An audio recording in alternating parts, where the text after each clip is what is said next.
to a handful of surgeons they say helped to design a type of artificial hip implant. The Pinnacle hip implant became known as the company's billion-dollar baby. But it might surprise you to learn it was not tested in humans before it was sold and surgically implanted into 150,000 Americans, including the Southern California woman you're about to meet. To me, there's no amount of money that can bring that back. It's gone. Angie Rodriguez considers herself a medical experiment gone wrong. In this slide here, it shows a piece of metal. You're looking at a pathologist's image of diseased tissue surgeons removed from Angie's hip while replacing her two DePuy Pinnacle metal-on-metal hip implants. On my right hip, I noticed a growth. It was a half of a grapefruit size pillow of fluid is what it turned out to be.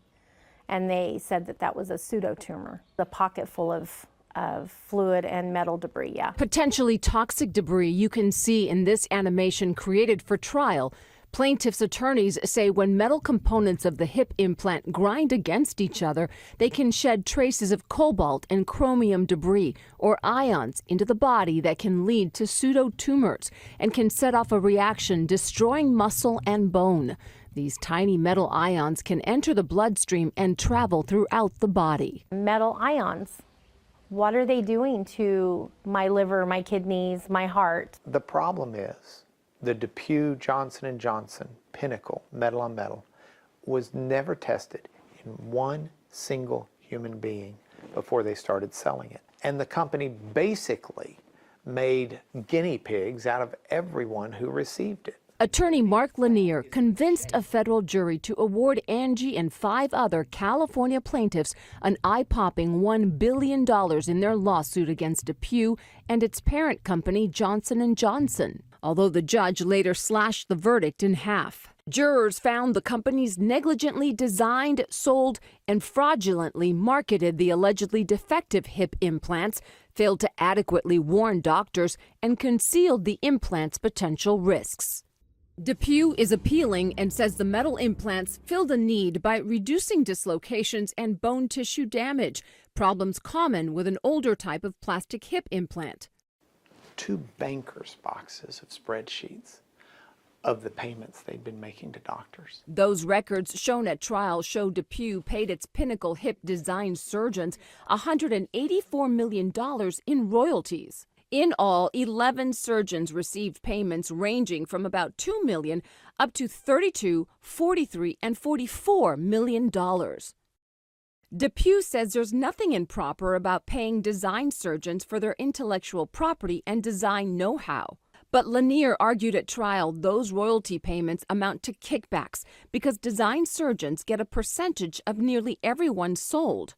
Lanier argued that sets up an ethically dicey incentive for those design surgeons to help sell the implants. All of the money funnels back up. And so you've got these guys up at the top that are making $20, $30, $40 million. DePuy and Johnson & Johnson have come under the crosshairs of the federal government for certain other payments to orthopedic surgeons in the past.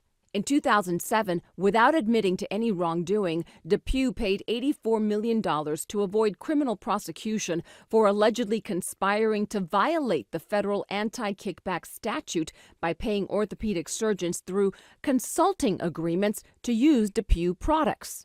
In 2011, Johnson & Johnson paid $70 million to settle charges that some of its foreign subsidiaries bribed doctors in several European countries to use their products, and paid kickbacks to the Iraqi regime of Saddam Hussein under an oil-for-food program rife with fraud. Taking share of business, gentlemen! Taking shares of business was the theme of a Mardi Gras-style parade at a DePuy sales conference in 2008. This video, shown to the jury, stars DePuy's then top marketing guru alongside costumed alligators, a bloody man with a hatchet, and a giant metal hip implant. So once again, DePuy saves the day! The star speaker, renowned orthopedic surgeon Dr. Thomas Schmalzried of Los Angeles, one of the design surgeons on DePuy's Pinnacle hip system, which includes the metal-on-metal Ultimate version critics say can leach toxic metal debris into patients' bodies. Good afternoon, DePuy. Dr. Schmalzried thanks and congratulates the DePuy sales team for selling $1 billion worth of DePuy Pinnacle hip products. I thank you. But did you know you can sell even more? Did you know that the first billion is the hardest? You're thanking them. Is that because you get a cut on it? Yeah, maybe. I don't know. They made you rich. In this deposition video from a related case, attorney Mark Lanier presses Dr. Schmalzried about his interest in marketing the implant. Sell the system. Sell what's available today. Emails show Schmalzried discussing crafting this message and the key to the marketing success. Lanier wants to know, is he more of a salesman than a surgeon? Billion here, billion there. Pretty soon it adds up to some real money. Schmalzried, who is 6'10" and played basketball at Stanford, testified at trial that he's made about $30 million in royalty payments from DePuy, more than he's ever made treating patients. I don't use the term cut. It's a percentage. Royalty. I get a percentage of what's sold. Of what's sold, yes, okay. Sir. Dr. Schmalzried told jurors it's important to have surgeons on the design team who interact with actual patients, and that he and other design surgeons provided valuable input and know-how. Schmalzried denies that he's a salesman, but concedes that the more metal-on-metal hips sold, the more money he makes. Your billion-dollar baby, Pinnacle with high-performance bearings. You call it the billion-dollar baby? I did. Okay. Anyone here want to go for two? I'm going to say that again. Does anyone here want to go for two? Now would you agree with me you're hyping the sales team into going out and selling more? Yes. Because Dr. Schmalzried is a design surgeon on Pinnacle Ultimate Hips, he's named as a defendant in at least 865 lawsuits. He told jurors he implanted 59 Ultimate metal hips in his own patients and stopped using them in 2010. At trial, Dr. Schmalzried apologized for this PowerPoint he created and used at orthopedic conferences, comparing the size and position of hip implants to women's butts. We've been trying to reach you. I'm sorry to catch you here. Dr. Schmalzried, I just want to ask you, do you think it was okay to implant the metal-on-metal hips by DePuy without the company ever testing them on humans? Dr. Schmalzried declined to speak with Eyewitness News, but testified at trial that the Pinnacle Ultimate metal-on-metal hip was a good alternative to an older type of plastic hip, especially for younger, more active patients. Lanier argued at trial that cancer is a potential risk, showing jurors this recent government report that found cobalt ions are reasonably anticipated to be a human carcinogen based on studies in animals, and that exposure to cobalt is often seen in patients with failed hip implants. Surgeons with the famed Mayo Clinic documented the 2014 death of a Minnesota woman with 2 Ultimate metal-on-metal hip implants. Her cause of death? Heart failure secondary to cobalt toxicity. A wrongful death lawsuit against DePuy and Johnson & Johnson is pending. Johnson & Johnson still, to this day, we didn't do anything wrong. It's okay. And it's unbelievable. A blood test before Angie's metal hips came out showed her cobalt levels at 6 times what's normal. Post-revision surgery, her cobalt level plunged. We were told that it settles in all major organs. So we don't know what that's going to do in the long run down the road. And it's scary. Lanier told jurors that DePuy rushed the Pinnacle metal-on-metal hip to market without ever testing it in humans, arguing it was a drive for profits at the expense of patient safety. DePuy and many other companies use what the New England Journal of Medicine called a loophole to fast-track metal-on-metal implants through the FDA clearance process. Unlike new drugs, the FDA did not require any metal-on-metal hip implants to be tested in human beings. That loophole allowed manufacturers like DePuy to skip clinical trials and test the hips only on simulators if they could show the implants were substantially equivalent to other devices already in use. I think that, in a way, the patients were guinea pigs, yes. Orthopedic surgeon Dr. Herbert Huddleston of Tarzana testified at trial he's taken out dozens of metal-on-metal hips that failed. In the worst cases, the bone and the soft tissues around the hip started to look like pieces of cheese, except pitch black pieces of cheese. This is all completely stained up with cobalt and chromium. That is as bad as it gets.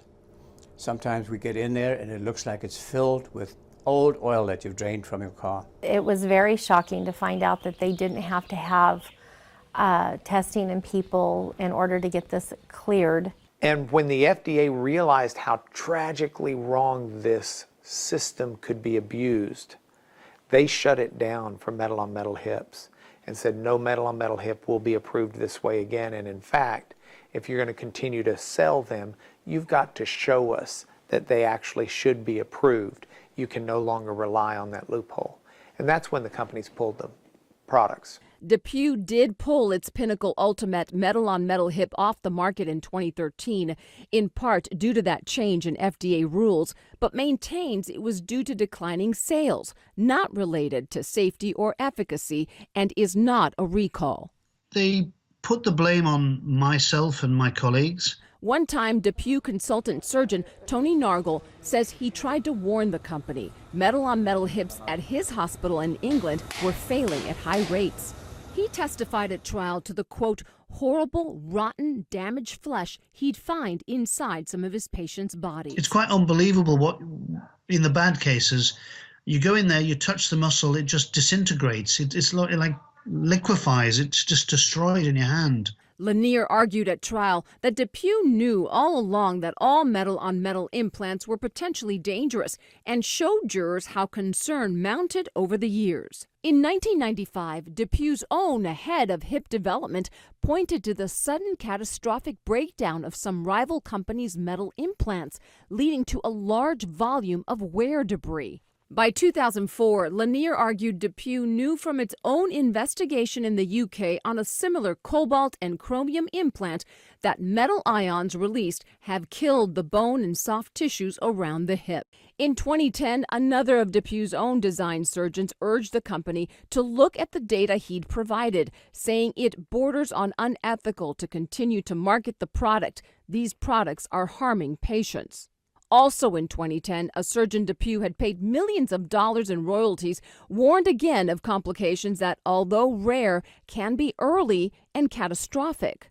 Some of these key doctors said to the company, you have a problem with Pinnacle metal-on-metal. Internally within that closest network of doctors who are actually getting a cut of the sale on those products, those doctors themselves quit using it. One of those highly paid DePuy surgeons even went so far as to say doctors were seduced into using metal-on-metal implants, asking in 2011 if these problems were the tip of the iceberg. Lanier also showed jurors this DePuy PowerPoint, a complaint crisis DePuy faced in 2008. More and more patients were undergoing revisions, a painful surgery to replace failed implants.